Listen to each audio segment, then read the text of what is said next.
اور سب سے زیادہ سود کی مذمت اسلام نے کی ہے، قرآن نے کی ہے۔ قرآن میں کم از کم 7 آیات ایسی ہیں جس میں سود کی مذمت موجود ہے، اور نبی علیہ السلام نے 40 سے زائد احادیث میں سود کے نقصانات بیان فرمائے۔ میں آپ کو اس مختصر وقت میں صرف 3 حدیثیں سناتا ہوں، ذرا آپ ان احادیث کے الفاظ پر غور کریں کہ کس شدت کے ساتھ اللہ سود کو منع کرتے ہیں۔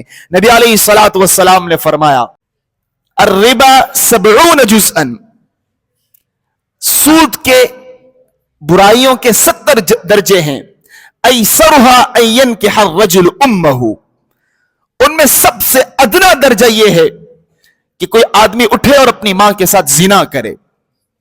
تو زنا کتنا بڑا جرم ہے، کتنا بڑا گناہ ہے، اور پھر کوئی بدبخت غلیظ الفطرت اپنی ماں کے ساتھ زنا کرے، تو آپ مجھے بتائیے کتنا گھٹیا کام ہے۔ اس کو تو الفاظ میں بیان نہیں کیا جا سکتا، لیکن اللہ کے نبی آپ کو بتا رہے ہیں کہ سودی کام کرنا اس سے بھی بدتر ہے، اس سے بھی بدتر ہے۔ اور دوسری حدیث میں نبی علیہ الصلوۃ والسلام نے فرمایا درہم ربا یأکلہ الرجل وہو یعلم اشد من 36 زنیۃ، ایک درہم کھانا سود کا، یعنی انتہائی معمولی سود استعمال کرنا، اتنا برا ہے جتنا آدمی 36 مرتبہ زنا کرے۔ زنا کرنا کتنا برا کام ہے، اور پھر 36 مرتبہ کرے، سود اس سے بھی برا ہے۔ تیسری حدیث نبی علیہ الصلوۃ والسلام نے فرمایا اتیت لیلۃ اسری بی علی قوم بطونہم کالبیوت فیہا الحیات ترى من خارج بطونهم فقلت من هؤلاء يا جبرائيل قال هؤلاء اکلۃ الربا۔ نبی علیہ الصلوۃ والسلام نے فرمایا شب معراج میں اللہ تعالیٰ نے آپ کو آسمانوں کا دیدار کرایا، عالم غیب کے پردے اٹھائے، جنت کا دیدار کرایا، جہنم کے مناظر دکھائے۔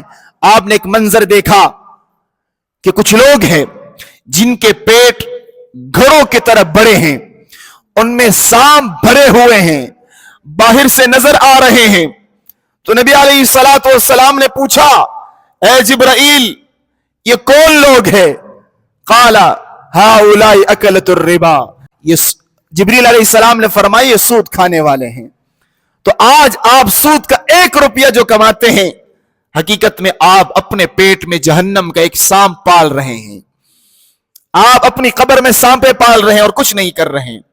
افسوس صد افسوس، شریعت نے سود کی اتنی سخت مذمت کی ہے جس کا کوئی اندازہ نہیں کر سکتا، لیکن اس کے باوجود بھی آج معاشرے میں سود اتنا عام ہو چکا ہے، ہمارے کاروباروں میں یہ ناجائز طریقہ اتنا داخل ہو چکا ہے کہ سود سے بچنا اتنا مشکل کر دیا گیا ہے جیسے آپ کسی جنگل میں کوئی درخت لگائیں اور اس کو اب ہوا سے بچانے کی کوشش کریں۔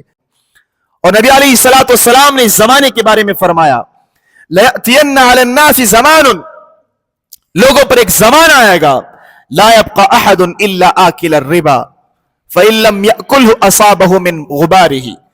نبی علیہ السلام نے فرمایا لوگوں پر ایک زمانہ آئے گا کہ جب کوئی ایسا نہیں بچے گا جو سود استعمال نہ کرے، سود نہ کھائے، ہر ایک سود کھانے والا ہوگا، لیکن جو سود سے بچنے کی کوشش بھی کرے گا تو سود کے اثرات، سود کا غبار اس تک بھی پہنچے گا۔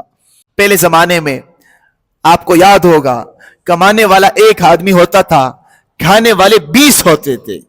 آج کمانے والے 20 ہو گئے ہیں اور سب بھوکے ہیں، سب پیاسے ہیں، سب پریشان ہیں۔ کیوں ایسا ہوا؟ سود کی نحوست کی وجہ سے۔ ان تمام مذمتوں کے باوجود بھی اگر اس کوئی سود کا کاروبار نہیں چھوڑتا تو قرآن میں رب نے ایک اعلان کیا ہے فَإِن لَمْ تَفْعَلُوا فَأْذَنُوا بِحَرْبٍ مِّنَ اللَّهِ وَرَسُولِهِ۔ ان تمام مذمتوں کے باوجود، ان تمام وعیدوں کے باوجود، جب ہم نے تم پر یہ بات کھول کے رکھ دی کہ سود میں تمہارے لیے تباہی ہے، بربادی ہے، نقصان ہے، دین کا نقصان، دنیا کا نقصان، آخرت کا نقصان، پھر بھی تم سودی کاروبار کرتے ہو، تو اللہ فرماتے ہیں میں تمہارے خلاف اعلان جنگ کا اعلان کرتا ہوں۔ محققین علماء فرماتے ہیں 2 ایسے کبیرہ گناہ ہیں کہ ان کے کرنے والوں کے خلاف زمین اور آسمان کے بادشاہ اللہ نے اعلان جنگ فرمایا، ان میں سے ایک سودی کاروبار کرنا ہے۔ اس آیت میں اللہ نے اعلان فرمایا. اور دوسرا کام حدیث قدسی میں آتا ہے من عاد لی ولیا فقد آذنتہ بالحرب, جو میرے کسی ولی کے ساتھ دشمنی اختیار کرے میں اس کے خلاف اعلان جنگ سناتا ہوں. جو اللہ کے نیک لوگوں کو پریشان کرے اللہ تعالیٰ ایسے لوگوں کو کے خلاف اعلان جنگ کرتے ہیں, اور جو سودی کاروبار کرتے ہیں اللہ ان کے خلاف بھی اعلان جنگ کرتے ہیں.